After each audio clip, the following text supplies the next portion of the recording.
हम ये पढ़ रहे थे पेज 267 कि पुराणों का एफर्ट क्या रहा।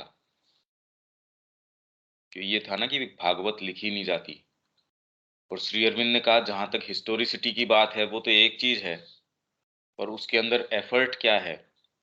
तो हम उसका दूसरा पार्ट जो लेटर्स के अंदर पहले पढ़ा, अब इसके अंदर ये है कि पुराणों का एफर्ट क्या रहा। ये टेक्स्ट आप लोगों के पास है स्क्रीन के ऊपर। ये थोड़ा सा मुश्किल है देखिए समझना, पर अब इसके समझे बिना आप भारतीय संस्कृति, इसके जितने भी पीछे से क्या चीज चली आ रही है, रियलिटी क्या है, हिस्ट्री को कैसे देखना चाहिए, हमारे अपने बीइंग के लेयर्स को कैसे देखना चाहिए, ये कोई सी भी बात समझ में नहीं आएगी।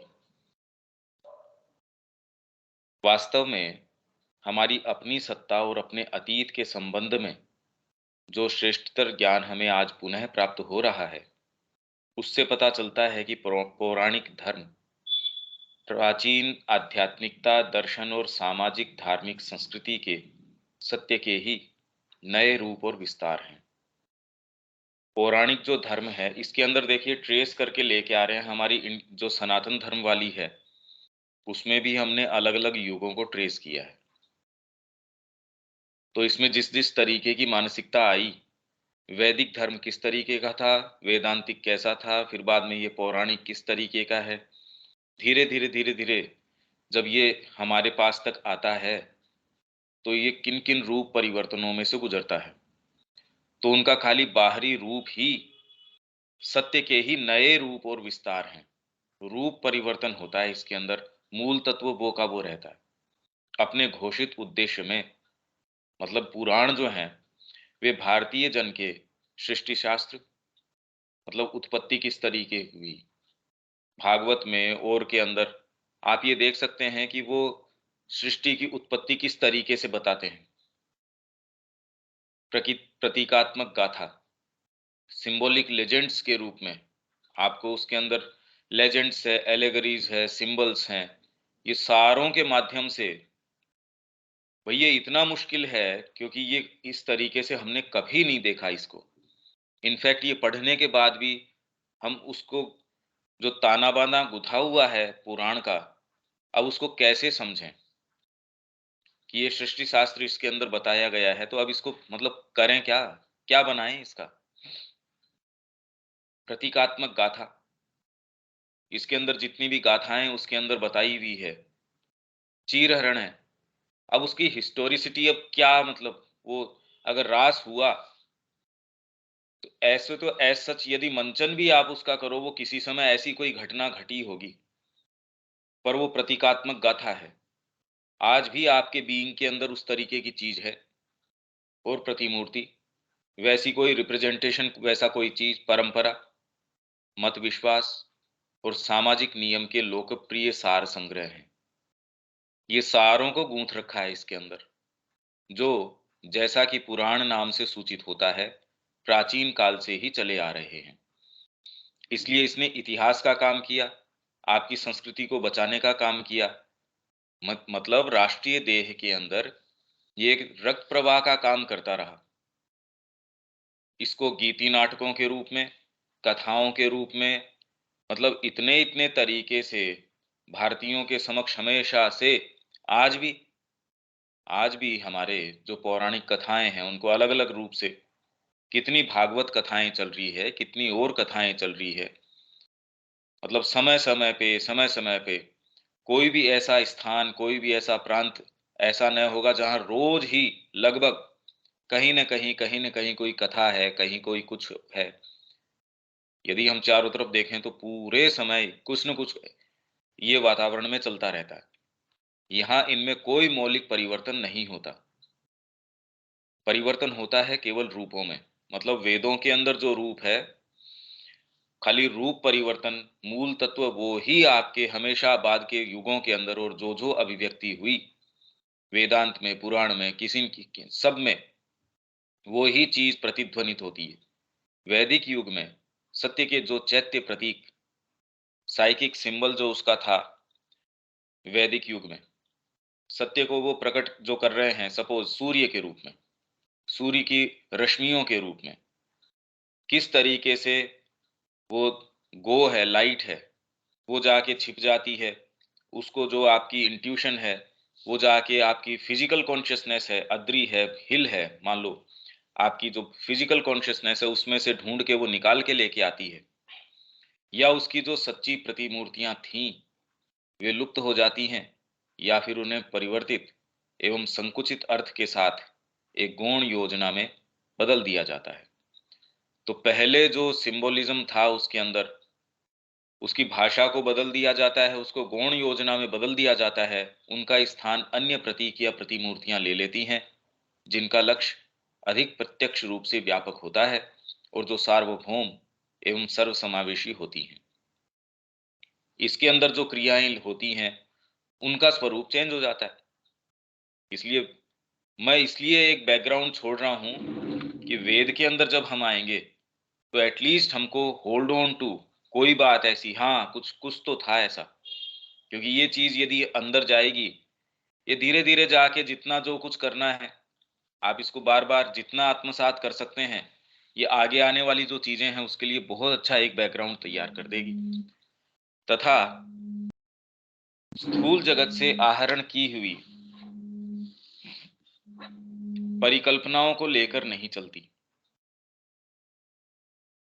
स्थूल जगत से आप जो चीजें लेते हैं, एक सेकंड इसके अंदर शायद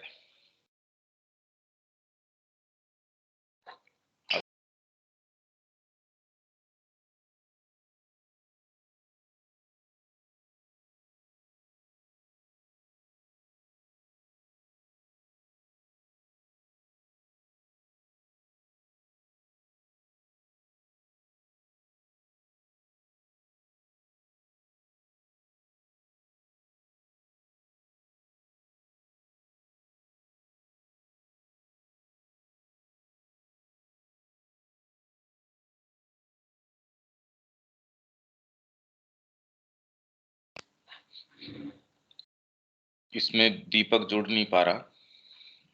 इसमें अपन कोशिश करते हैं, आप में से कोई सा अगर जोड़ सकता हो तो वो जोड़ लेना, मैं इसको चालू रखता हूँ।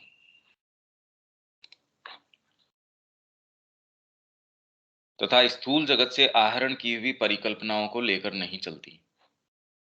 स्थूल जगत से ली हुई वेदों के अंदर जो भी प्रतीक हैं, आप नदी का लेते हो, पहाड़ का लेते हो, जो भी आप ये सिंबल्स लेते हैं, जैसे इंट्यूशन को वो कह रहे हैं कुतिया का शुनि जो है वो शर्मा, शर्मा का सिंबोलिज्म है कि कुतिया है ये सूंघते हुए जाती है और गायें कहाँ हैं, मतलब प्रकाश कहाँ छिपा हुआ है, वो देखती है कि यहाँ है ये। तो जितना भी सिंबोलिज्म है उषा का, या फिर आपके जितने और हवा है, अग्नि है, तो स्थूल जगत से ये ली हुई जो परिकल्पनाएं हैं उनको लेके बाद का जो पौराणिक युग है वो इनको ही कैरी ऑन नहीं करता, अपितु अपना संपूर्ण उपादान हमारे अंदर के चैत्य जगत से ही प्राप्त करती हैं।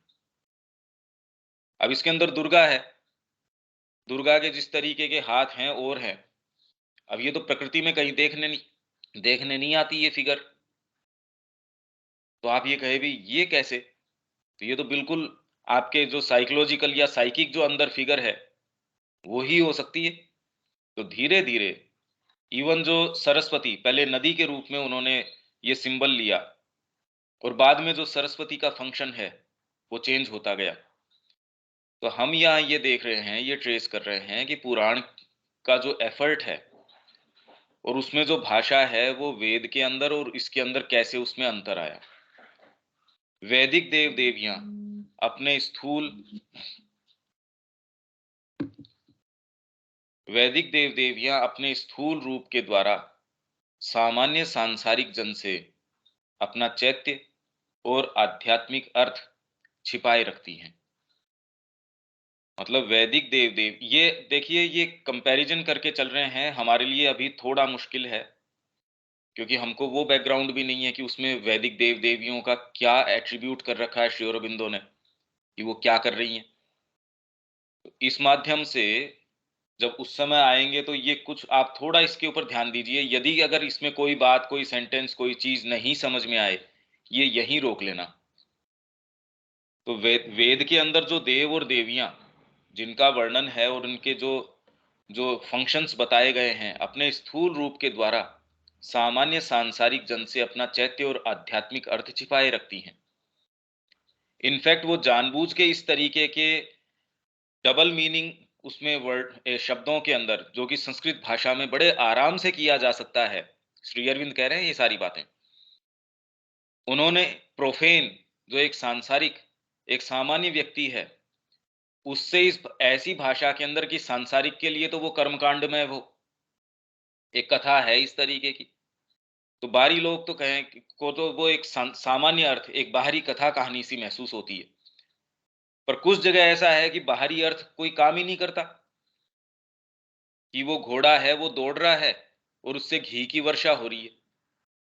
अब सायण भी उसका अर्थ ये लगाता है कि घोड़ा थक गया होगा, तो थक गया होगा तो इससे घी टपक रहा होगा। पर अब भाई घोड़ा थक गया होगा तो घी कैसे टपक सकता है उससे? और कह रहे इसी को फिर बाद में इंद्र की जो बारिश कहते हैं, वो इसी से इंद्र की बारिश होती है। या कह रहे इसके अंदर 5 रिवर्स हैं, 7 रिवर्स हैं, तो कह रहे ये पंजाब का एरिया है। पर वो आपके अंदर जो 5 अलग-अलग क्षितिज है, उसकी बात कर रहे हैं। अब ये जैसी भाषा है, सामान्य लोग कहते हैं ये इस एरिया की है, ये यहाँ इस संगम की बात है। ये तीनों नदियाँ जो है ना, वेदों के अंदर ये यहाँ की बात है, जबकि वैसी कोई बात नहीं है। तो सांसारिक व्यक्ति के लिए वो अपना चैत्य और आध्यात्मिक अर्थ छिपाए रखती है। ये जो अपना स्थूल रूप जो इनका सामने है उससे। इसके विपरीत पौराणिक त्रिमूर्ति, ये मैंने पहले भी बात करी थी, ट्रिनिटी, जो ब्रह्मा विष्णु महेश, पौराणिक जो त्रिमूर्ति है और इसकी स्त्री शक्तियों के रूप, और इनकी जो स्त्री शक्तियां हैं, ब्रह्मा की ब्रह्माणी है, फिर बाद में विष्णु की जो है, तो इस तरीके से इनके जो जो रूप, दुर्गा के कितने कितने रूप, ये जो पुराणों के अंदर वर्णन है, भौतिक मन या कल्पना के लिए कोई अर्थ नहीं रखते। अब भौतिक मन के लिए, अब देखो कितना चेंज आ गया इसमें। पहले वाले जो रूप हैं, पौराणिक त्रिमूर्ति और स्त्री शक्तियां इनकी, जो इनकी फीमेल पावर्स हैं, भौतिक मन के लिए अब आप कोई भी शक्ति के रूप हैं, आपको भौतिक जगत में कहाँ नजर आते हैं? और पौराणिक त्रिमूर्ति के जो जो फंक्शंस या जिस तरीके का रूप बताया गया है, ये तो भौतिक जगत में नजर नहीं आता। इसलिए ये डायरेक्टली जो है, इसने चैत्य रूप धारण कर लिया, चैत्य और आध्यात्मिक अर्थ। जबकि वैदिक समय के अंदर इस तरीके का नहीं है। वो भौतिक अर्थ, वो भौतिक जगत से अपने सिंबल्स उठा रहे हैं। वे तो सर्व प्रकाशक परमेश्वर के एकत्व और बहुत्व की दार्शनिक और अंतरात्मिक परिकल्पनाएं एवं अभिव्यक्तियां हैं। पौराणिक धर्म मतों को वैदिक धर्म का पदच्युत रूप कहकर वर्णित किया गया है। पौराणिक जो धर्म मत हैं, जनरली लोग क्या कहते हैं, जो वैदिक रिलीजन था, वो ही जब अपनी स्थिति से नीचे गिर गया, पदच्युत हो गया, तो फिर बाद के अंदर ये पौराणिक धर्म मत बन गए। परंतु उन्हें सार तत्व में तो नहीं, क्योंकि वह सदा समरूप ही रहता है।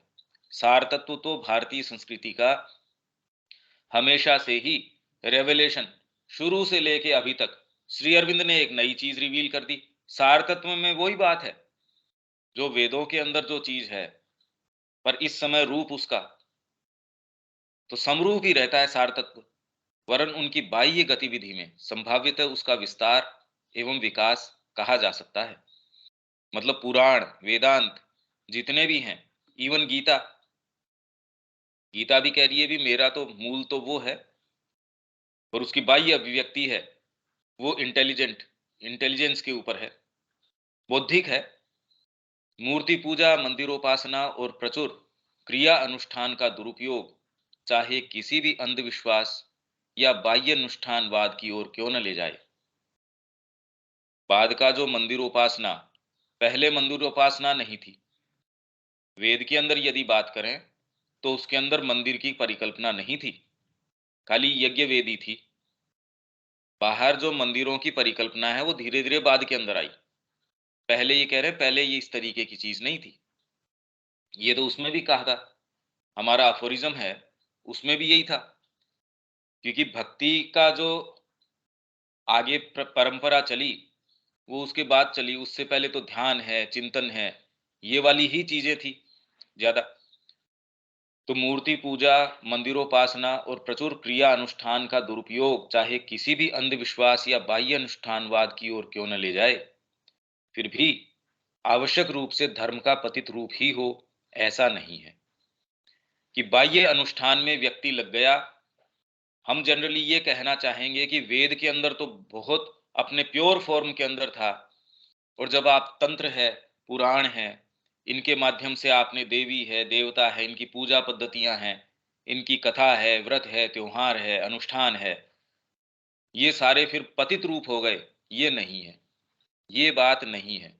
वेद में आप जो एक चीज कर रहे थे, वो ही यदि बाहरी प्रकृति को आप जोड़ेंगे तो क्या रूप पैदा होंगे। यदि मेरी कर्ममय प्रकृति को यदि वेदांत के सत्य के साथ जोड़ता हूं तो कौन से रूप पैदा होने चाहिए। इसलिए तंत्र तो सबसे ही इंपॉर्टेंट पार्ट है भारतीय संस्कृति का। यदि तंत्र को हटा दिया जाए तो हमारी कर्ममय प्रकृति जुड़ ही नहीं सकती, उसके साथ कैसे जुड़ेगी। इसलिए इसकी बहुत ज्यादा आवश्यकता है। वैदिक धर्म को मूर्तियों की आवश्यकता नहीं थी, अब इसका कारण आ गया। वैदिक धर्म है, उसको मूर्तियों की आवश्यकता नहीं थी, क्योंकि इसके देवताओं के भौतिक चिन्ह भौतिक प्रकृति के रूप थे। पहाड़ दिख रहा है, नदी दिख रही है। हालांकि ये नहीं है कि आप पहाड़ को जाके पूजने लग रहे हैं, ये नदी को पूजने लग रहे हैं। पर जिस तरीके की मानसिकता है, उस समय आप इंट्यूशन के अंदर हैं। कोई बड़ी बात नहीं है कि सारा जगत इनको प्रतीक के रूप में नजर आता हो, क्योंकि इसके देवताओं के भौतिक चिन्ह भौतिक प्रतीक के रूप थे, और बाह्य जगत उनका प्रत्यक्ष निवास धाम था। तो इनके जो देवता थे वो तो नजर आ रहे हैं इनको। भाई इनको सब की सब प्रतीकात्मक तरीके से सारी क्रिया वैसी की वैसी नजर आ रही है। ये नहीं कि क्योंकि मेंटलाइज करके, जैसे गीता को कृष्ण प्रेम ने मेंटलाइज करके या अपने तरीके से प्रतीकात्मक उनको सारों को बता दिया कि ये इसका प्रतीक है, ये रथ इसका प्रतीक है, शंख इसका प्रतीक है, युद्ध इसका प्रतीक है, इसमें दुर्योधन हमारे अंदर ये वाली पावर्स है, युधिष्ठिर ये वाली पावर्स है, अर्जुन ये है, भगवान ये है। ऐसी आवश्यकता हमारे वैदिक ऋषियों को या वैदिक समय के अंदर जिस तरीके की मानसिकता थी, वो जहां से अपने सिंबल्स उठा रहे थे, वो तो सारा जगत उनका निवास धाम था। वो सिंबल्स तो उनको जहां जाएं वहीं सिंबल, वो सारी चीज को सिंबॉलिक बनाने की प्रवृत्ति नहीं थी, उनकी ऐसी दृष्टि ही थी, ऐसा ही नजर आता था उनको। इसलिए भौतिक जगत जो है उनके लिए इतने मायने नहीं रख रहा था। भौतिक जगत उनको वो प्रतीक प्रदान कर रहा था। यहाँ की जितनी भी घटनाएं हैं, उनको ऐसा लगता था कि ये जो हमारी पराभौतिक चीजें हैं वो ही रिपीट हो रही हैं यहाँ। इसलिए जिस भाषा में उन्होंने उसको एक्सप्रेस किया, उनको किसी मंदिर के अंदर, किसी व्रत के अंदर, त्योहार में इसमें डालने की जरूरत ही नहीं थी। उनके लिए तो संपूर्ण जीवन ही उस तरीके का था, और जिस प्रकृति से वो इंटरैक्ट कर रहे थे, वो प्रकृति उनको वो चीज प्रदान कर रही थी। प्रकृति के रूप थे। और ये बाह्य जगत, ये है ना, क्योंकि देवताओं के भौतिक चिन्ह भौतिक प्रकृति के रूप थे, और ये बाह्य जगत उनका प्रत्यक्ष निवास धाम था। पौराणिक धर्म हमारे अंतरस्थ भगवान के अंतरात्मिक रूपों की पूजा करता था। अब पुराण के अंदर क्या हुआ, हमारे जो अंतरात्मिक रूप है भगवान के, अंतस्थ जो डिविनिटी है, उसके अंतरात्मिक, अब पूतना का वध है, या इसके अंदर आप अघासुर की बात करते हो, इसके अंदर और दूसरी चीजों की बात करते हो, तो धीरे धीरे इसका एक साइकोलॉजिकल मीनिंग, इसका एक डीप स्पिरिचुअल मीनिंग निकलना शुरू हो जाता है। क्योंकि इसके अंदर वो कोई अघासुर वगैरह आप फिजिकल के अंदर तो आपको मिलता नहीं, या आप जो भी रूप इसके अंदर ले रहे हैं वो सामने तो मिलते नहीं। चार सिर वाला, तो चार सिर वाली तो कोई चीज नजर नहीं आती। जिसके अंदर 4 हाथ हैं, 18 हाथ है, दुर्गा की जिस तरीके की मूर्ति बनाई जाती है, फिजिकल में तो ऐसा कोई रूप प्रकृति से आप ले लो, ऐसा तो नजर आता नहीं। तो पौराणिक धर्म हमारे अंतस्थ भगवान के अंतरात्मिक रूपों की पूजा करता था, और उसे प्रतीकात्मक रूपों में उनकी बाह्य अभिव्यक्ति करनी होती थी। तथा उन्हें मंदिरों में प्रतिष्ठित करना होता था।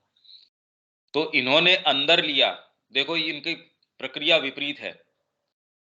वेदों ने प्रत्यक्ष प्रतीक उठाए, उनको चैत्य अर्थ प्रदान कर दिया। जो प्रोफेन, जो सामान्य बाहरी व्यक्ति है, उसके लिए खाली कर्म अनुष्ठान है।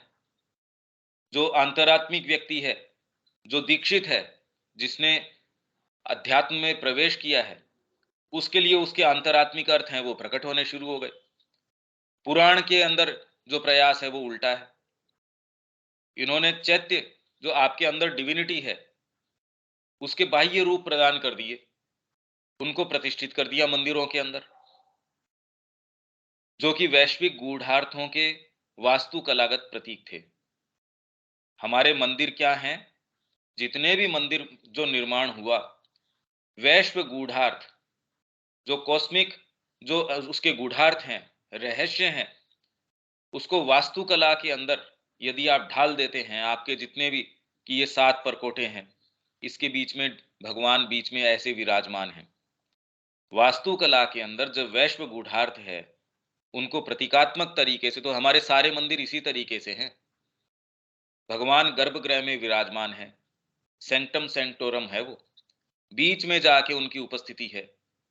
तो जितने भी आप तरीके से जो मंदिर, आप प्राचीन मंदिर जो देखेंगे, वो किस तरीके से, किस दिशा के अंदर, वो किस तरीके के डेइटी को वहां वो प्रिजाइड कर रहा है, पूरा सारी एक एक चीज वास्तुकला के अंदर, आपके जो वैश्व गूढ़ार्थ हैं, उसके अंदर आपने उसको ढाल दिया। वेद में उल्टा है, इसके अंदर ये है। सार तत्व वही है, रूप परिवर्तन हो गया। और जिस प्रकार की आंतरिकता इसका उद्देश्य थी, उसी के कारण बाह्य प्रतीक की बहुलता आवश्यक हो उठी। क्योंकि आंतरात्मिक इतनी प्रचुरता है आपके, इसलिए मंदिर निर्माण के अंदर जो जो आपको प्रतीक, जो जो उसमें डिटेल, अब आप जाओ साउथ के मंदिर में, गोपुर बना रहे हैं इतने विशाल, और उसके अंदर छोटे छोटे छोटे छोटे, बाहरी कोई व्यक्ति आके वो कहता है यार कितने बर्बर लोग हैं, थोड़ी सी भी शांति नहीं है।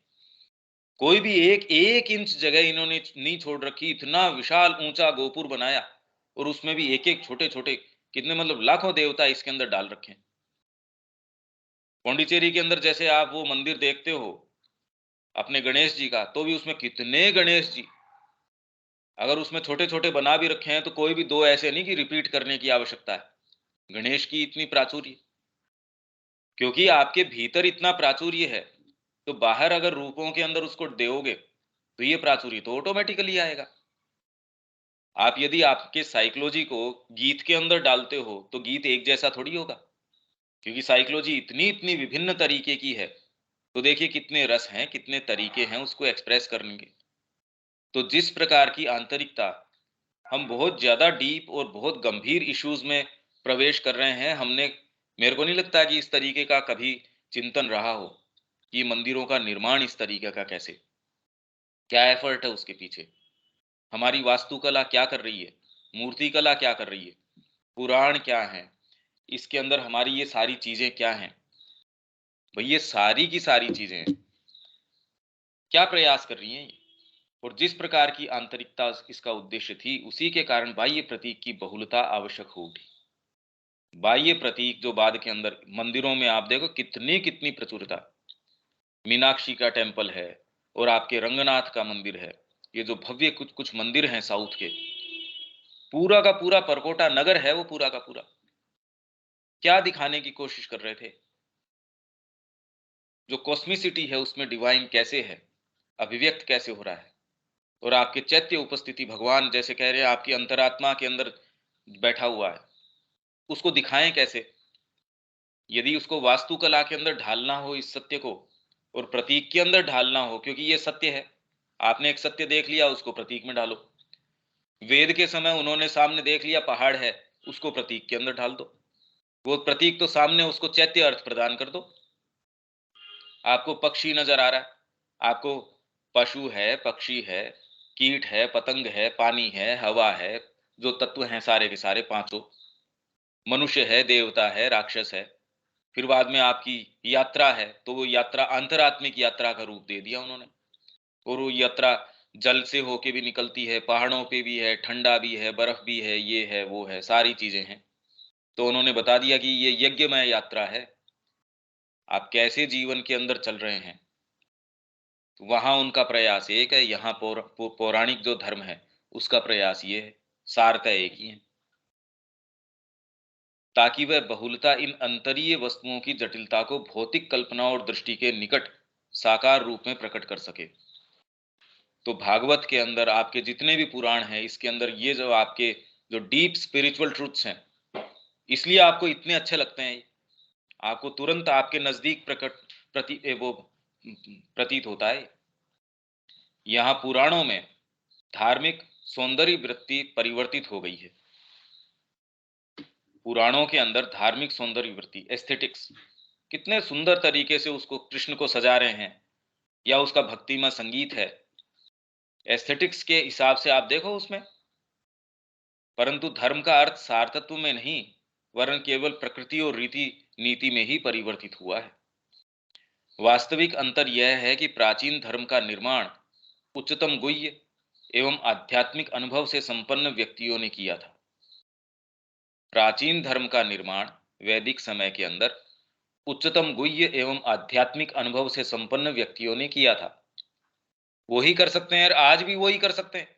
ऐसा नहीं है प्राचीन समय में उन्होंने किया, आज भी वास्तव में जितने भी मूल विचार, वो ये कह रहे फ्रेंच रेवोल्यूशन का विचार कहाँ से आया, या कोई भी क्रांतियां आपकी आई, वो कहीं ना कहीं उसका मूल विचार कहीं से तो उठता है, उसका आधार तो कहीं होता है। तो इसलिए उच्चतम गुह्य और आध्यात्मिक अनुभव से संपन्न जो व्यक्ति थे, उन्होंने प्राचीन धर्म का निर्माण किया, जो एक ऐसे जन समुदाय के बीच रहते थे जिस पर अभी तक स्थूल जगत के जीवन का ही अधिकतर प्रभाव था वैदिक समय के अंदर। तो इसलिए उन्होंने जिस भाषा के अंदर वेद का निरूपण किया, तो अभी तक भी लोग कह रहे हैं ये कर्म कांड है, इसके अंदर तो खाली यज्ञ की बात है, यज्ञ इस तरीके से करो, आप अग्नि को करोगे तो वो अग्नि प्रकट होगी, ये काम कर देगी। पर वेद के अंदर हम पढ़ेंगे कि कई ऐसी चीजें हैं वो भौतिक अग्नि नहीं कर सकती, या भौतिक हवा से आप वो वाली मांग नहीं कर सकते, या ये नहीं कह सकते कि किसी गाय के पेट के अंदर 5 नदियां आके इकट्ठी हो गई, या किसी भी बाड़े के अंदर आपने समुद्र को इकट्ठा कर लिया। कोई भी गुफा इतनी बड़ी गुफा नहीं हो सकती जिसके अंदर आप कोई समुद्र को इकट्ठा कर सको। तो इसका मतलब श्री अरविंद कह रहे हैं कि भाई ये संभव ही नहीं है कि ये कोई भौतिक चीज हो, और ये देख के इन्होंने वैदिक जो ऋषि हैं, इसलिए वो ये कह रहे हैं भी यहां संभव नहीं है ये। पर फिर भी आज तक भी ये प्रचलन में है, ये कर्म कांड है, या फिर खाली ये भौतिक कथा कहानियां हैं। ये श्री अरविंद ने उसका बहुत डीप एनालिसिस, साइकोलॉजिकल एनालिसिस कैसे करें वेद का, वो चैप्टर जब आएगा, पर वो बहुत ज्यादा गंभीर है। उपनिषदों ने, ये तो वेद के समय का हो गया, उपनिषदों ने भौतिक अवस्था को दूर फेंक कर भौतिक जो है उस चीज को दूर कर दिया, एक मुक्त विश्वातीत और विश्वगत अंतर्दृष्टि, विश्वातीत ट्रांसेंडेंटल, विश्व से परे, और विश्वगत कॉस्मिक और यूनिवर्सल। अगर कॉस्मिक दृष्टि से, क्योंकि ये आप ध्यान करें तो श्री अरविंद ने भी ये कहा था, जो हम पढ़ के गए हैं लेटर्स के अंदर, जो भारत का उन्होंने उदाहरण दिया कि कॉस्मिक बीइंग्स हैं इस तरीके के, वो इतने रियल हैं। तो विश्वातीत और विश्वगत अंतर्दृष्टि, उनको वो बीइंग्स नजर आ रहे हैं। भारत को थामे हुए कौन सी चीज है, उसके पीछे की एक देवी है, आपको नजर नहीं आ रही कोई चीज, तो इसका मतलब उसका वजूद नष्ट हो गया, ये बात तो नहीं है। तो मुक्त विश्वातीत और विश्वगत अंतर्दृष्टि एवं अनुभूति का सृजन किया। और परवर्ती युग ने, मतलब इसके बाद के युग ने, इसे जनसाधारण के प्रति एक विशाल दार्शनिक एवं बौद्धिक अर्थ से युक्त मूर्तियों में प्रकट किया, जिनके केंद्रीय रूप हैं त्रिमूर्ति। मतलब पुराणों ने और दूसरों ने इसके क्या रूप अपनाए? त्रिमूर्ति, विष्णु तथा शिव की शक्तियां, विष्णु की शक्तियां अलग अलग शक्तियां, शिव की, दुर्गा के कितने कितने रूप हैं, शक्ति के तो देखिए आप कितने रूप हैं, अनंत रूप है शक्ति के। देवताओं के कितने रूप हैं। पुराणों ने इस आकर्षण को बुद्धि और कल्पना के आगे बढ़ाया तथा इसे चैत्य अनुभव, हृदगत भावों, आपके हृदय के भावों, कृष्ण के प्रति कितना कितना भक्ति का सारा तो विधान है इसमें। पूजा कैसे करें, कैसे उनको श्रृंगार करें, सारे भजन हैं, सारी चीजें हैं। राम जी के इर्द गिर्द देखिए कितनी चीज बुनी हुई है, विष्णु के ही तो अवतार हैं। फिर शिव के इर्द गिर्द कितनी सारी चीजें हैं, इन्हीं के तो अवतार हैं। तो आपके हृदय के भावों का, जो रामायण की कथाएं हैं, उनके जो गीत हैं, नाटक हैं, अरे पूरे देश को इसी ने तो थाम रखा है। तो वेद के अंदर ये वाली बात नहीं थी, पुराण में आते आते इन्होंने इस तरीके से निरूपण कर दिया इसका। जो चैत्य आपकी चीजें हैं, आपकी आध्यात्मिक अंतरात्मिक चीजें हैं, उनको बाह्य प्रतीकों के अंदर इन्होंने प्रोजेक्ट कर दिया, जिससे कि आप हृदय से इन अपने भावों का इसके साथ इंटरेक्शन कर सकें। सौंदर्यानुभूति और इंद्रियों के लिए एक जीवंत वस्तु बना दिया, इंद्रियों के लिए जीवंत बना दिया। भगवान कृष्ण के साथ आप ये कितने तो भाव आ गए, कितने रस आ गए, कितनी कथाएं आ गई, कितने गीत आ गए। अगर ये हटा दिया जाए तो मीरा का संगीत है, सूर का संगीत है, तुलसी है, ये सारे के सारे अब ये तो खत्म। तो जो चीज भारत को भारत बनाती है वो तो फिर बचेगी नहीं। तो इसीलिए भारत को कौन सी चीज भारत बनाती है? यहाँ का साहित्य है, यहाँ की कल्पना है, यहाँ की एस्पिरेशन है। सारी चीज को आप एक सेकंड के लिए ये सोचिए कि हम अगर ये हटा दें, हमारे पास क्या बचेगा? भौतिक रूप से भी क्या बचेगा हमारे पास? कुछ नहीं। मतलब दिवालियापन आ जाएगा हर चीज का, नष्ट हो जाएगी। पर ये इतनी सहज है, इसने ऐसे कर रखा है, हमको तो ये अनुभव भी नहीं होता कि ये कर क्या रही है ये चीजें। साहित्य तक तो ठीक है, आपके जीवन को कैसे एक एक अंग को कैसे प्रभावित कर रही है, आप देखो तो सही अपने चारों तरफ। अगर ये मंदिर हटा दिए जाएं, जो पूजा पद्धतियां हैं वो हटा दी जाएं, आप कल्पना करके देखिए कि क्या होगा इसका। योगी और ऋषि के द्वारा उपलब्ध आध्यात्मिक सत्यों को मनुष्य की संपूर्ण प्रकृति के लिए सर्वांगीण रूप से स्पष्ट, आकर्षक और प्रभावशाली बनाने और साथ ही ऐसे बाह्य साधन जुटाने के लिए सतत प्रयत्न करना, जिनके द्वारा साधारण मन, संपूर्ण जाति का मन उन सत्यों में प्रथम प्रवेश पाने के लिए आकृष्ट हो सके, यही भारतीय संस्कृति के धर्म दार्शनिक विकास का आशय था। तो जो योगी और ऋषि के द्वारा उपलब्ध आध्यात्मिक सत्य थे, एक सामान्य मनुष्य मनुष्य तक, आप तक उसको कैसे लेके आया जा सके? जो डीपेस्ट रियलिटीज है, यदि सामान्य से सामान्य व्यक्ति तक वो लेके आए, तो यही बात इन्होंने रविन्द्रनाथ टैगोर ने कही कि जो कोई ऊंचे से ऊंचा ऋषि है, तपस्वी है, उसके सत्यों को जन जन तक, नहीं तो बताओ ऐसे निर्माण करो कैसे? एक एक मंदिर का, एक एक चीज का वो परफेक्शन कैसे लेके आओ? आप कितना भी पैसा दे दो, आप कोशिश करो एक चीज बनाने की, कितनी मेहनत लगती है। तो यहाँ तो गली गली के अंदर एक एक प्रांत में ऐसे ऐसे भव्य असंभव निर्माण किए, तो लोग तो सामान्य ही थे। एक फील्ड ऐसा नहीं है जिसके अंदर इन्होंने पराकाष्ठा के अंदर चीजें न कर दी हो। चाहे वो कृषि हो, चाहे वो कोई भी भवन निर्माण हो, हाथ की कारीगरी हो, खिलौने बनाना हो, पाक शास्त्र हो, जिसके अंदर नाव बनाना हो, चिंतन की यदि चीजें हो, आपकी जो गणित है, कितनी कितनी कलाएं हैं, विधाएं हैं, एस्ट्रोलॉजी है, एस्ट्रोनॉमी है, इसके अंदर मतलब एक नाम नहीं, इसमें तो अनंत है। ये पूरी ये तालिका है आपकी, अनंत है। तो सामान्य ही लोग थे, पर सामान्य लोग भी अपनी पराकाष्ठा के अंदर चीज कर रहे थे, परफेक्शन की लिमिट के ऊपर काम कर रहे थे। तो इसका मतलब पूरी देह कितनी सजीव थी ये, पूरा राष्ट्र जो है, मतलब कितना स्पंदित था इस भाव से। ये हमारी कल्पना से परे है। और आज भी हो सकता है, आज भी ये चीज हो सकती है, यदि हम वापस उस चीज में जा सकें। तो हमारे अपने लिए प्रैक्टिकल क्या होना चाहिए फिर? यदि हम अपने जीवन को, राष्ट्रीय जीवन को, पारिवारिक जीवन को, किसी को भी अगर धन्य करना चाह रहे हैं, तो हमारा हृदय जिस चीज के लिए स्पंदित होता है, अगर हम कह रहे हैं वो उसकी मूर्ति हमारे लिए माँ श्री अरविंद है, उनका दर्शन है, तो अपने आप को पूर्ण रूप से देव ना। अगर आप वास्तव में कुछ भी निर्माण करना चाहते हैं, वही पहले दरिद्रता थोड़ी थी, संपन्नता थी, और हर जना इस भाव से भावित था, तो आज भी हो सकता है। और हमने जो तरीका अपना रखा है उससे विपन्नता आती है, गरीबी आती है। हमको जो ये बाहरी साधन नजर आते हैं उस वो संपन्नता की निशानी नहीं है, ये विपन्नता की निशानी है।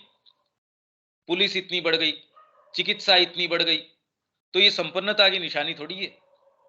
आपके कोर्ट इतनी बढ़ गई, वकील इतने हो गए, ये संपन्नता की निशानी कैसे हो सकती है?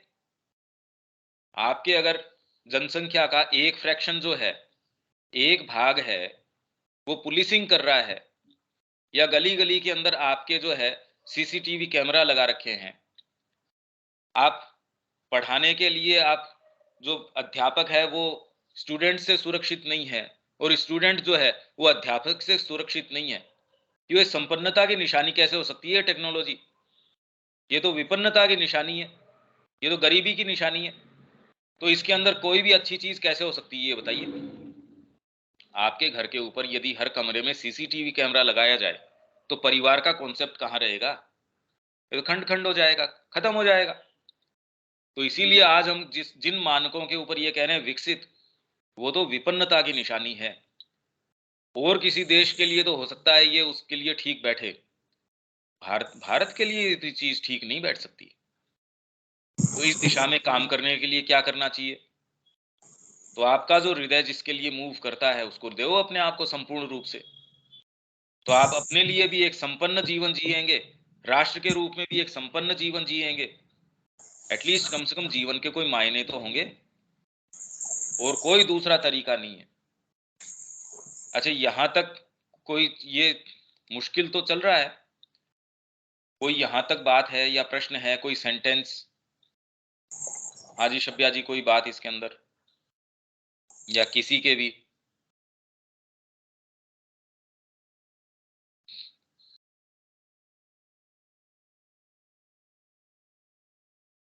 विवेक? नहीं भैया, ठीक है। ये पुस्तक आपके पास है क्या?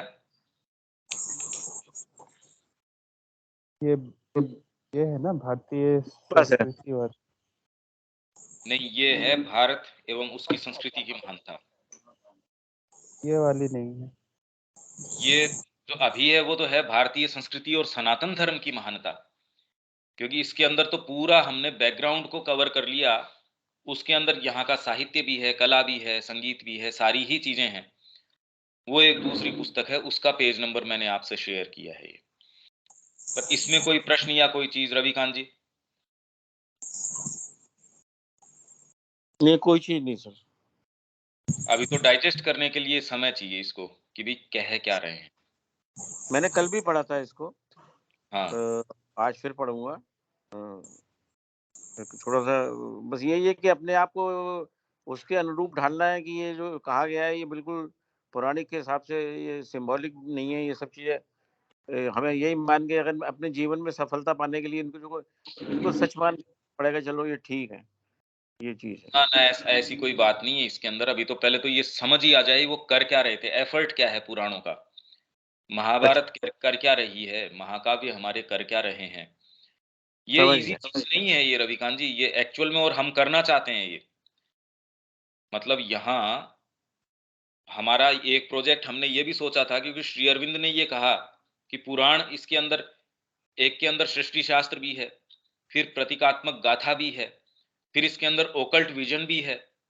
अब जब तक ओकल्ट विजन और ये सारी चीज आप अलग अलग नए करो, तो वो करो कैसे? तो इसके लिए बहुत बड़े आधार की आवश्यकता है, कि आप पहले तो उसको पढ़ें बार बार बार बार। सपोज आप महाभारत को पढ़ें, या किसी एक पुराण को पढ़ें, या पूरा पुराण का जितना भी है जो उपलब्ध है आपको, वो साहित्य पढ़ें। फिर आपको डीपर कोई इस तरीके के अनुभव हों, और उसमें भी आप कैसे कि ये सिक्योर ग्राउंड पे कैसे चलें। तो वेद के विषय में श्री अरविंद क्या कह रहे हैं, पुराण के विषय में क्या कह रहे हैं, इसके लिए बहुत ज्यादा बड़ी तैयारी की आवश्यकता है। और आप बहुत पीछे मतलब बैकग्राउंड की आवश्यकता है, इसमें ऐसे नहीं हो सकता। और श्री अरविंद के आधार पे ही हो सकता है। कैसे चला जाए, कैसे इस पे आगे बढ़ा जाए, है मूल काम, पर इसके लिए कोई तैयार नज़र नहीं आता। ठीक है, इसके अंदर आगे चलते हैं। शबिया जी, इसमें कोई यहाँ तक बात है क्या?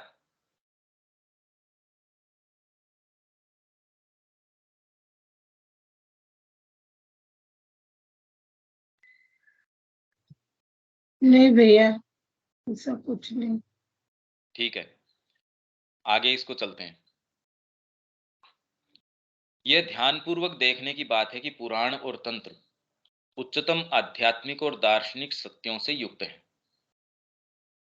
अब पहले तो जब तंत्र शब्द काम में लिया जाता है, हमको नहीं पता तंत्र का। बाकी जितनी पूजा पद्धतियां हैं, मूर्ति का को आप स्थापना किस तरीके से करेंगे, इसमें प्राण प्रतिष्ठा की, आप कहे यार ये तो दकियानूसी बातें हैं। दकियानूसी बात कैसे?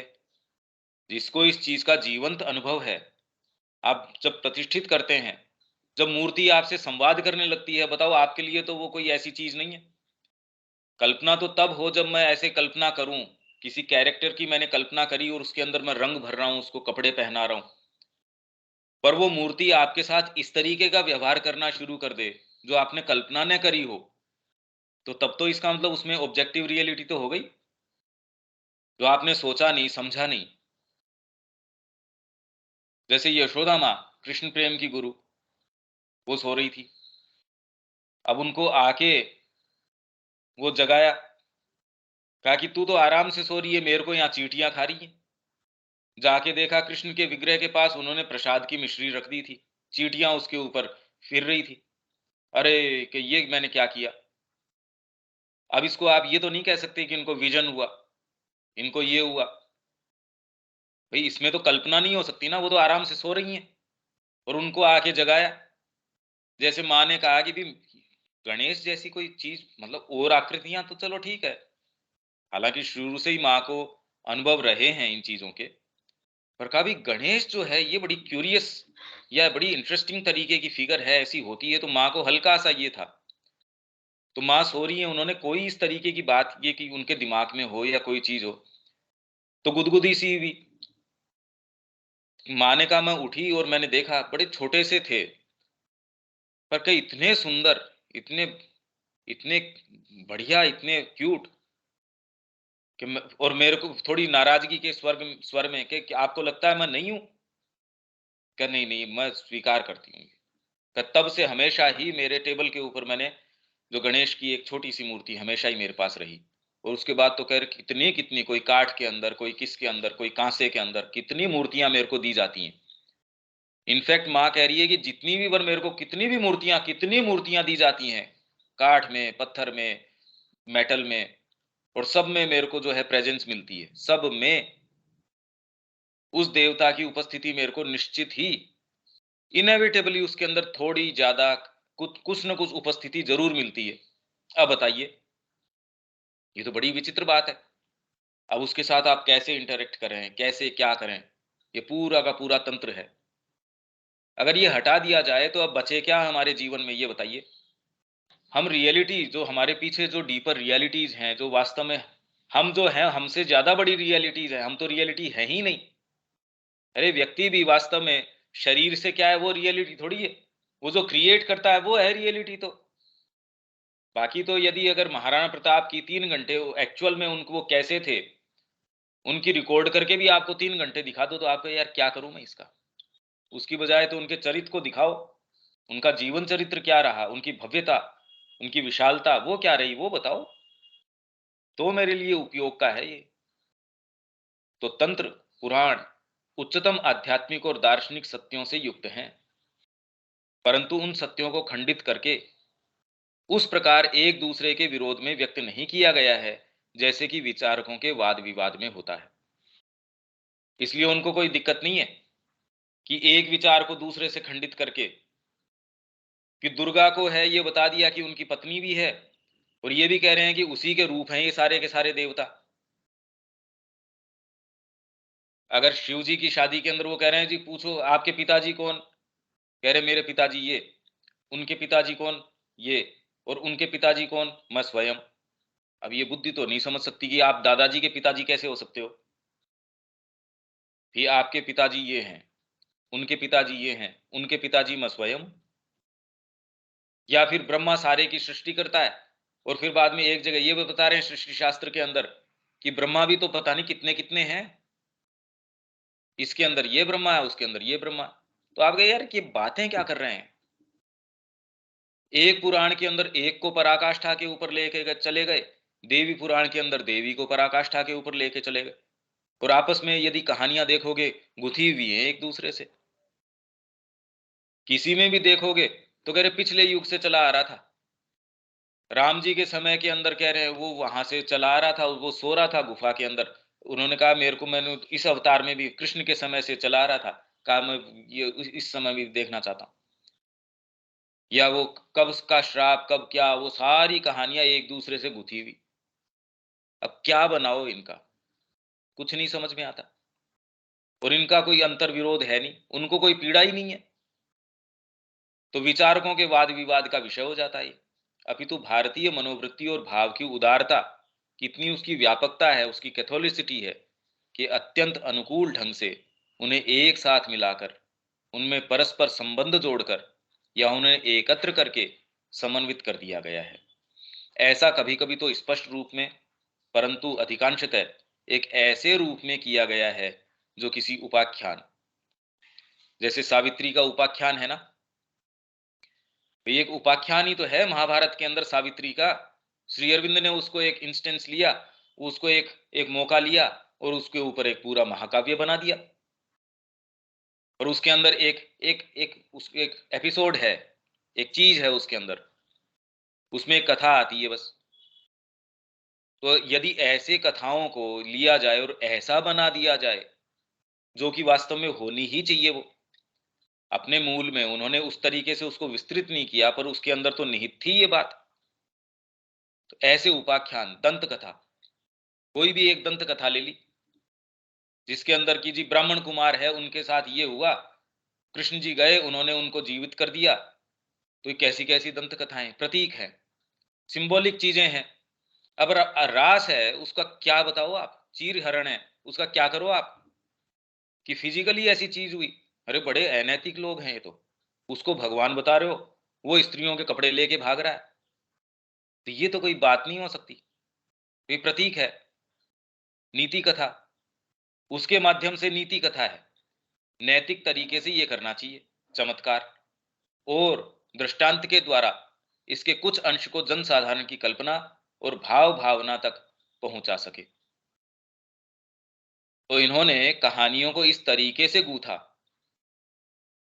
कि भाई ये अज्ञातवास में थे पांडव, ये चीजें हुई इनके साथ।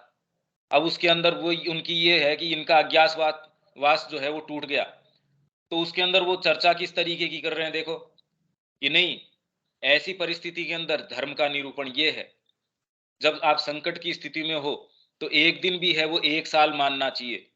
या फिर उसके अंदर विदुर जो है चूहे को भेज रहा है ये बताने के लिए, देखो चूहा, इसमें जंगल में जब आग लगती है तब चूहा सेफ रह सकता है, क्योंकि लाक्षागृह के अंदर उन्होंने आग लगा दी थी। तो इसके माध्यम से वो उसको नीति भी बता रहे हैं, इसमें शासन तंत्र किस तरीके का चलना चाहिए वो भी बता रहे हैं, वर्णों के साथ किस तरीके का व्यवहार करना चाहिए वो भी बता रहे हैं। तो सारी ही चीज तो बता रहे हैं। भाई आपका समाज शास्त्र कैसा होना चाहिए, आपका समाज कैसा होना चाहिए, आपका परिवार कैसा होना चाहिए, स्त्री का पुरुष के साथ संबंध क्या होना चाहिए, पिता का पुत्र के साथ क्या होना चाहिए, शिक्षा पद्धति कैसे होनी चाहिए, चिकित्सा पद्धति किस तरीके की होनी चाहिए, सारी तो गूंथ दी उसके अंदर। इसीलिए वो कह रहे हैं कि जो महाभारत में नहीं है वो भारत में नहीं है। कुछ लोगों का ये कहना है जो चीज महाभारत में नहीं है वो भारत में नहीं है। इसका मतलब अपने सूत्रात्मक रूप में महाभारत में सब कुछ है, कुछ भी आप उसमें ट्रेस करना चाहें, देखना चाहें, निकालना चाहें, वो उसके अंदर एनकोडेड है। चाहे उसके अंदर आप भूगोल देखें, चाहे उसके अंदर आप एस्ट्रोलॉजी देखें, कुछ भी देखें, सारी की सारी चीज है।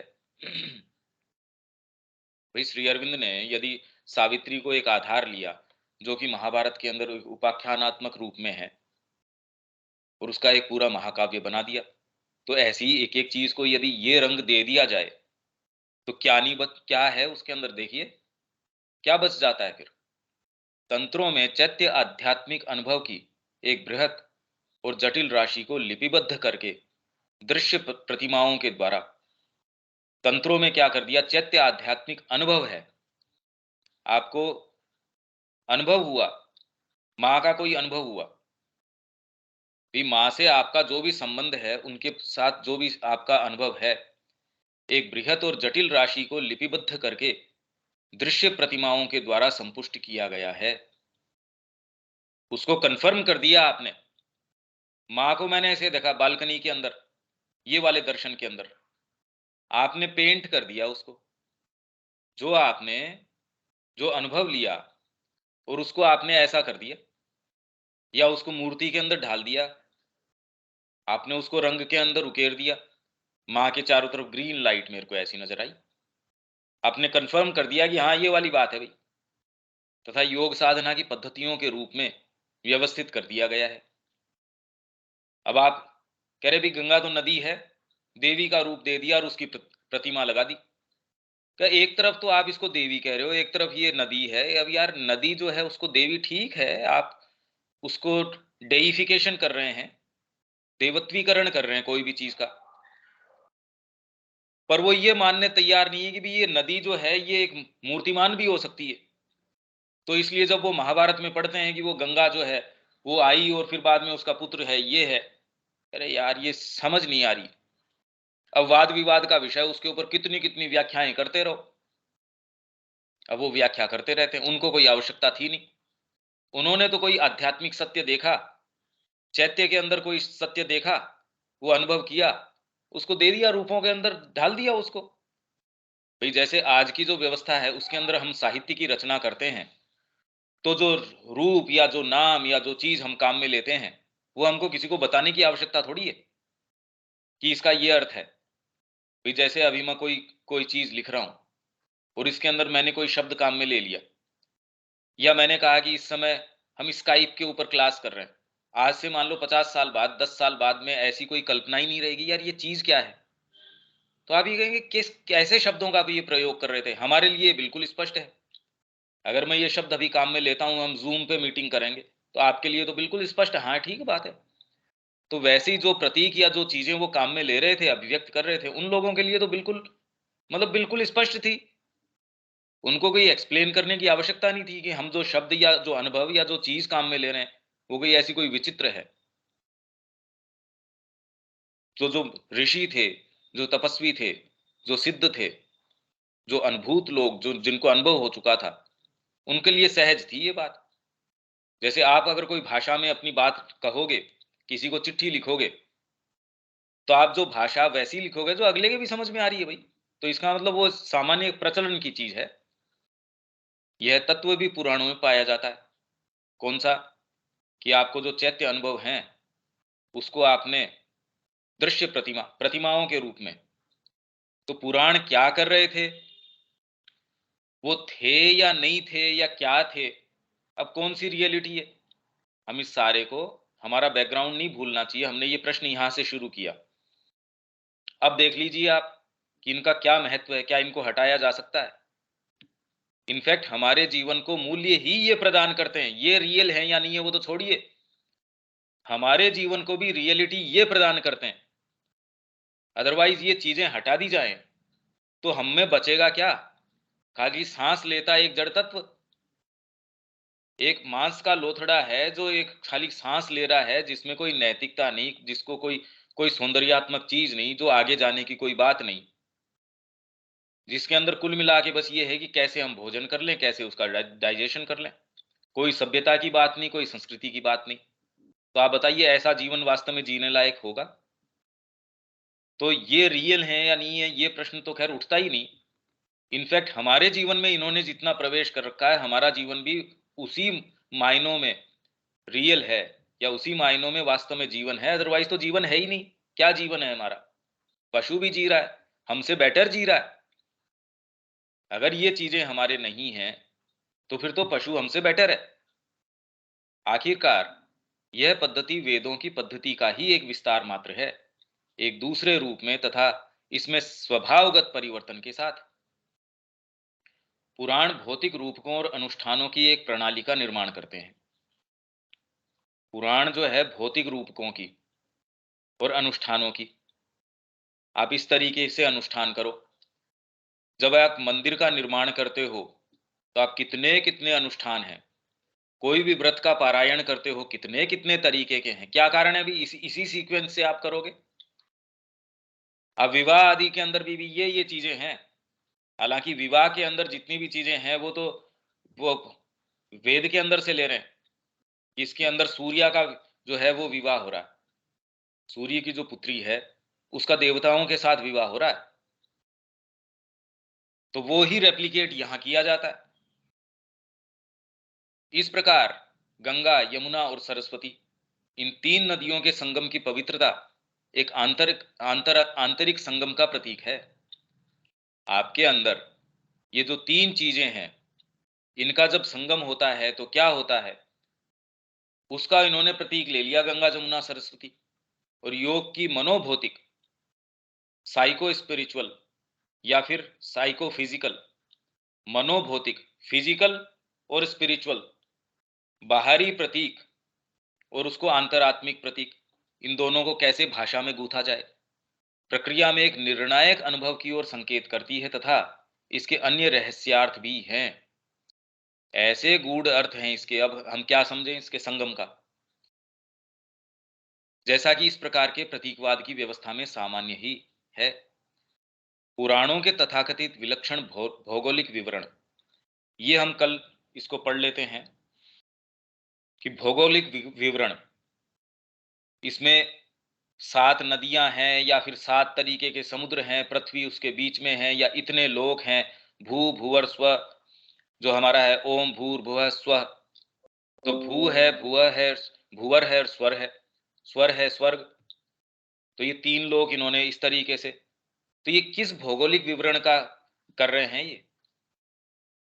या फिर भागवत के अंदर या किसी भी के अंदर, पुराण के अंदर आप उठाएंगे तो उसके अंदर जो फिजिकल ज्योग्राफी है, यार इनको सेंस नहीं था क्या कि ये पर्वत इतना बड़ा है, इतने योजन इसकी परिक्रमा है? वो कह रहे हैं ऐसा तो नहीं है, या ये वाली बात ये है, या इतनी गायें वहां रहती थी, नंद बाबा के पास इतनी बड़ी गौशाला थी कि इतनी गायें थी।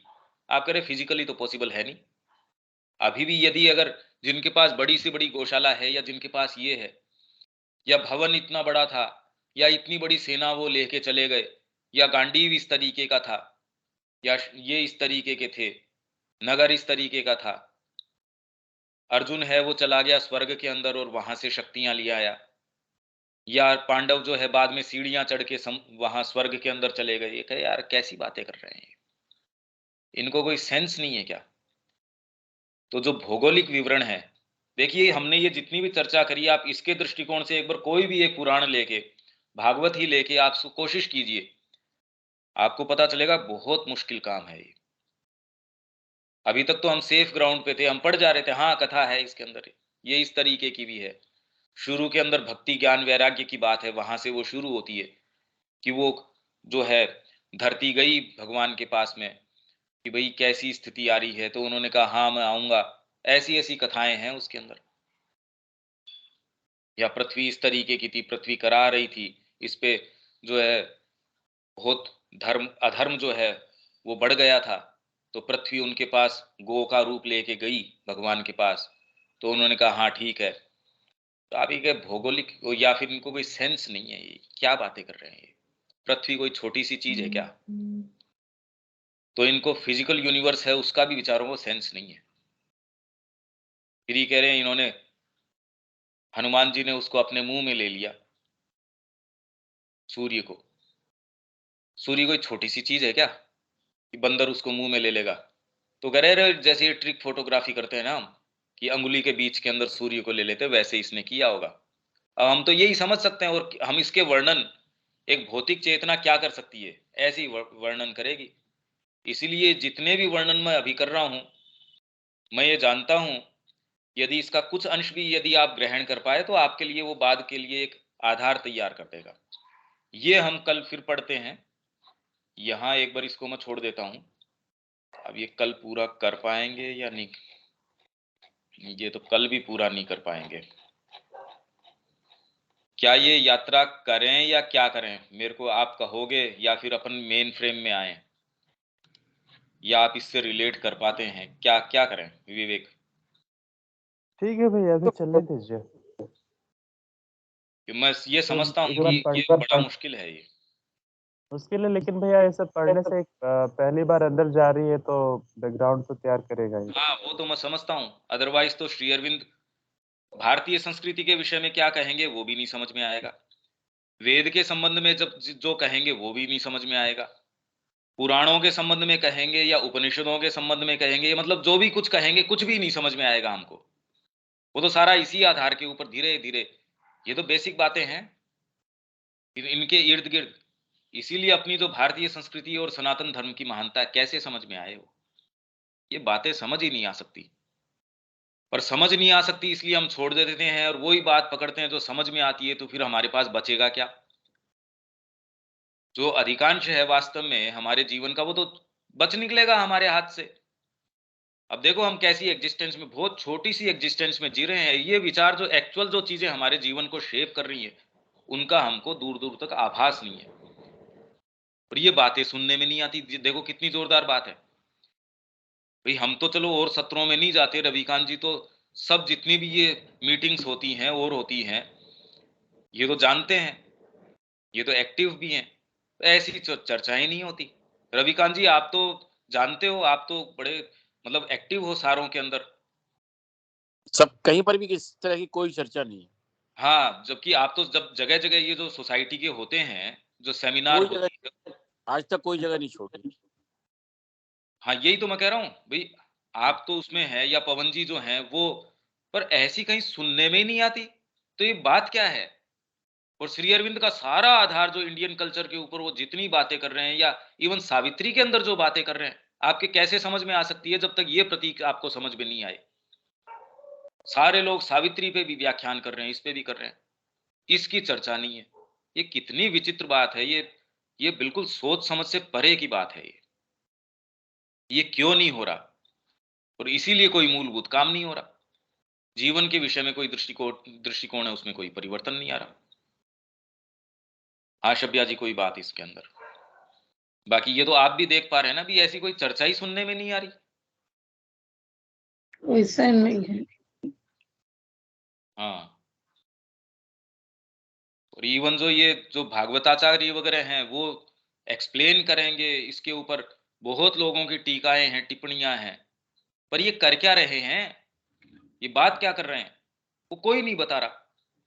कोई भी नहीं बता रहा कि ये इसके अंदर ये तो सृष्टि शास्त्र है, ये प्रतीक है, ये गाथा है, ये ओकल्ट एक्सपीरियंस है, ये मिस्टिकल एक्सपीरियंस है। अब ये कैसे अलग करो? भैया जब होगा किसी को तब तो बताएंगे।